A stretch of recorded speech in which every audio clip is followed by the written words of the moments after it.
did what we wanted. They did what we didn't want them to do. They got the ball out fast. They're able to complete reads, and that's just it. We knew he was going to get the ball out fast. You got to be able to, tackle in front of the first down marker.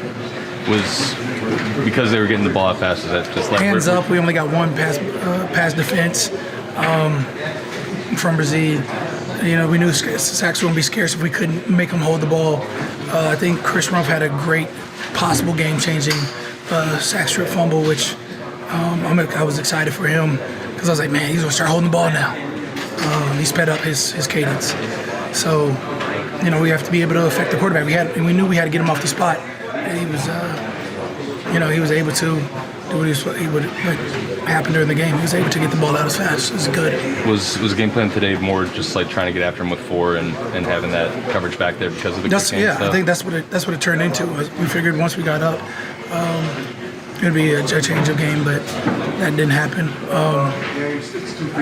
We ended up letting up 26 points on that one big explosive play at the end, which you could have it back, but you can't get those back. Were y'all? How do y'all take 0-2 with 2 competitive games, tight games? Does it matter at 0-2? Yeah, I guess it matters that they were closer within reach.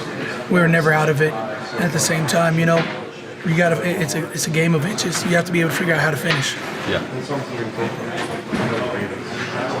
Okay, were you getting double? It looks like you were getting double. Were they doubling you? That seemed to be the game plan. Grando was getting chipped on one side. I was, tight end, whatever, bump out. They knew that they had to slow the edges down, or at least try and make it a cleaner pocket for Mac Jones. And for whatever reason, that's what we sort of saw last game as well.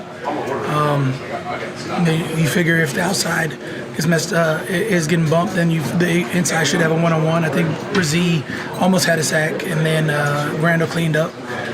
It's going through. I think Nathan Shepard had a good rush in the middle one time. There was a time where Mac Jones sort of bumped out, slid out through the B gap, and it seemed like I was walled off there. So until we watch film, we won't exactly have a formulated game plan on how to counteract that. But I think that there was opportunity that we've left out on the field. I think the same. Were you kind of surprised that he was clean for the most part in the pocket in this game?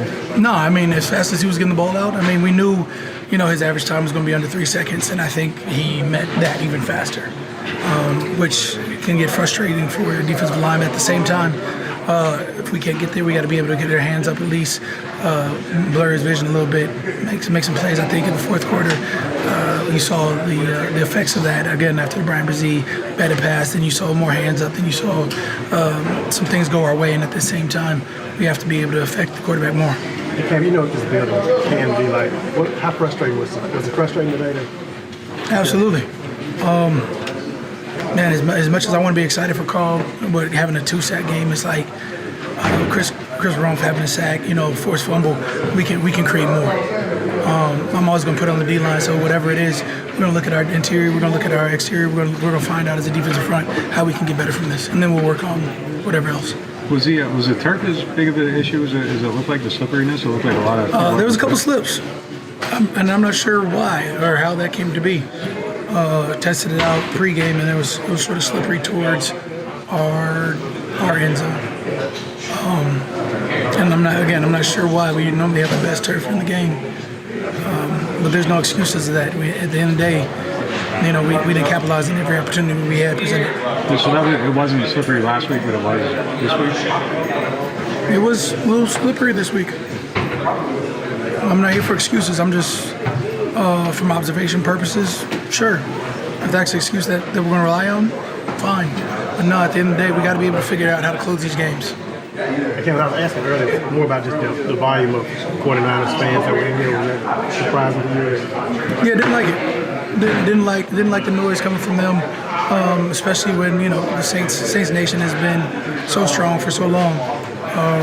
One of the rare instances where you could actually hear an opposing crowd and in a loud manner. So we gotta give our team more ways to win. We gotta figure out how to give the city more hope, and hopefully